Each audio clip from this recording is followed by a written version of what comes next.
Well, hello there. This is TIPSY Chess Noob, learning and having fun with chess. Wine and chess don't really mix, especially if you're trying to play well. However, if you're just trying to have some fun, casual chess, then it's potentially okay in moderation. Now, this game I played with my mate, Dr. Magneto. I released a video last week where I showed us playing an over-the-board game at one of my local bars, Huelo Bar, with the Chestnut Air. I'd actually recorded 2 games that night. We each played once with the black and white pieces, but on the second game, in between games, I accidentally knocked my camera off alignment, and so the footage wasn't really useful. However, I thought this would be a very interesting match to show because in this second game where I had the black pieces, I'd already had a couple of glasses of wine, and that led to some fairly hilarious mistakes.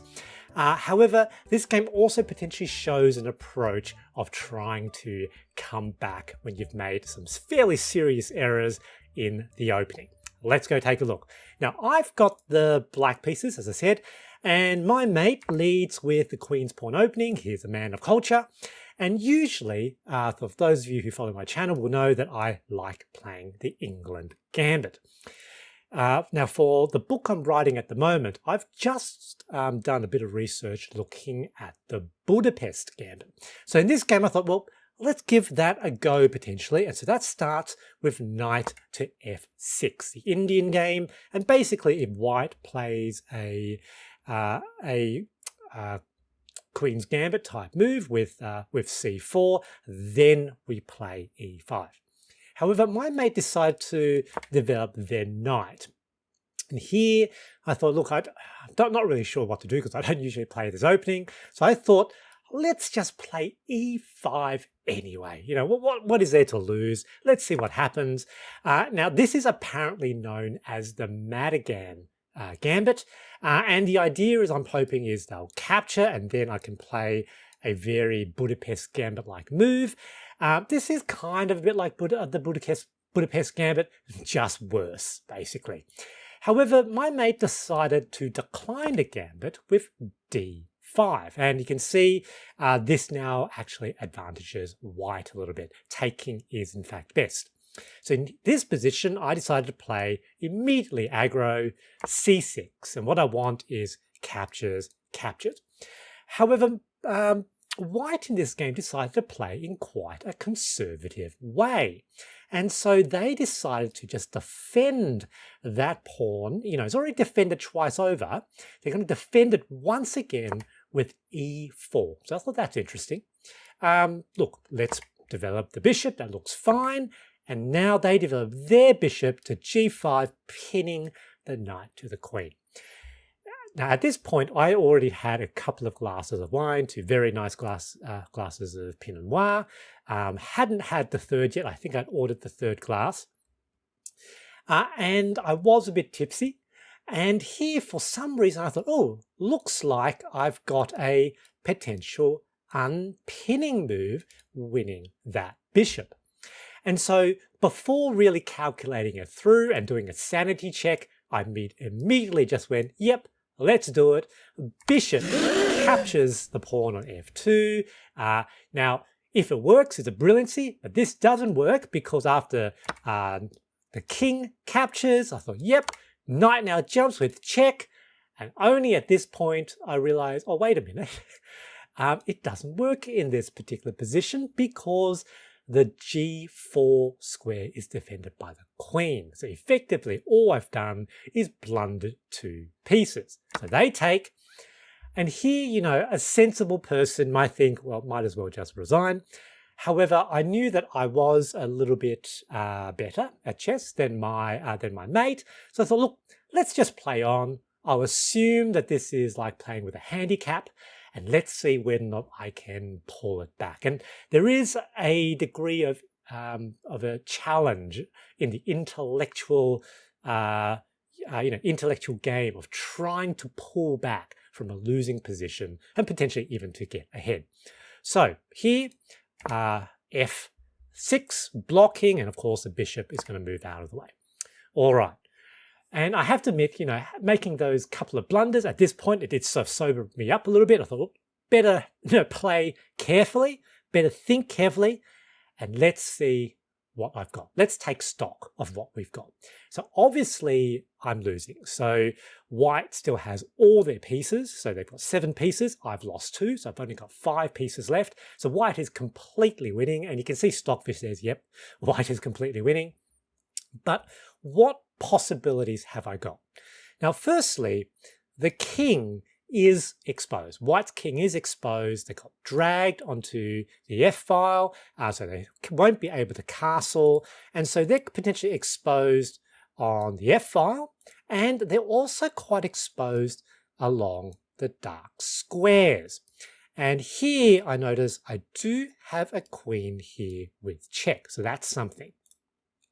The other thing is that potentially at some point I can move that pawn, maybe if they capture this way, maybe, and there is a potential, discovered attack on that queen by my light square bishop. So again, a tactical resource that's available. Now, in terms of problems that I have, well, clearly I've got a serious problem here with white's queen and bishop staring down the king side. I've got no pieces defending on that side, though I do have that chain of pawns. I need to do something here. I need to try to get some defenders onto that side.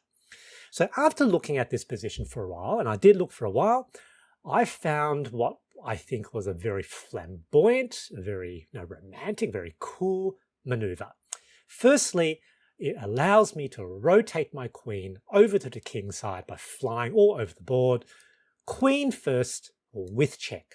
So queen g6 with check. King logically moves back to e1, but now queen to e3 with check. They decide to block with the knight, that's fine. And now queen to g6, defending the base of that diagonal. I was very proud of that move. Of course, not actually winning anything at the moment, but I was pretty happy with that. So they take, let's develop the knight. So potentially, defending here. So I'm thinking I need to castle, bring the rook here and potentially connect the rooks. Now here, with this move, I realized something about my mate. So if you were playing with the white pieces, do you see what the strategic approach should be? Have you thought about it? Because white has so much more material than me, they've got this really deep material advantage. Basically, what you should do is to try to force piece trades, simplify the game towards an end game where you're completely winning. The difference in material will be increasingly felt if we take matched pieces off the board. And potentially what white really wants to do is to trade queens. Once the queens have traded away, it substantially reduces the ability for me to counterattack. However, here, it looks like they're going for something like this, and I realize there's nothing wrong with that potential attack, but they're trying to preserve material rather than making a confrontation. They're trying to play clever moves to try to win material outright. It's simpler to just make confrontational moves, trade pieces equally. So here I thought this potentially gives me an advantage. It means that white is not likely to go down lines where they force me to make trades. Excellent. So here I decide to short castles. Short castles, and there we go. The knight, that's what I expected. You can see Stockfish thinks that was better. And in this position, I thought that's fine. I'm going to try to attack their king because I don't think they're going to force trades. D5. And with d5, that uncorks that attack from my bishop, winning me a little bit of tempo. They decide to slam that diagonal shut with their knight. Now, Stockfish calls this an inaccuracy, but this move, what it actually does is it allows white to force a trade of queens because they can take with the queen because there's basically two attackers there now. I'm forced to capture back. with my queen, they take now with the knight, and then I take back with my king. Effectively, they can force the trade of queens by, trading their knight for a pawn. And this is okay because they're up 2 pieces. They can give away 1 piece and still simplify into a middle game where they're up a piece, damage, kingside defenses. They'll probably win. However, again, I thought they probably weren't going to do that. And so now knight leaps forward with an attack here. And I was actually really proud of this move.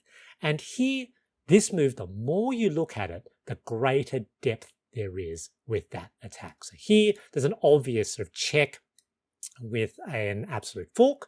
However, if they try to move this forward, there's potentially an attack here as well. And more than that, I thought, look, with this attack, they're probably going to move the rook to a fairly passive square, which is what they did. You can see Stockfish says trade the queens. Now here, notice that is potentially under attack by my queen, except it's defended at the moment. But if I can dislodge that knight, that is very, very winning. And so d4. And do you see what that does? If they don't do anything, I've got d3, attacking the knight, attacking that pawn. If they move the knight, I take. If they try to capture this way, well then I've got another absolute fork. So here they're really in some trouble. They really need to trade queens. Once they trade queens, I don't have that tactic anymore.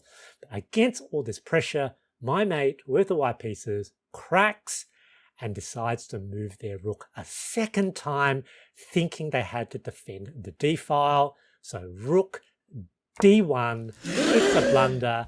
Look at that, mate into, and in the game I mentioned to my mate, oh, I think that was a mistake. I think that looks mate-ish. And as I calculated it, that is so. Because firstly, check. And here, the king has only 1 position that it can go. King to f2, and that is mate. Good game, GG. The big takeaway from this game is to play on after a mistake in the opening. At the beginner intermediate level, it is often possible to claw back some of the disadvantage and potentially even to come out ahead. I hope you enjoyed this video, and thanks for watching.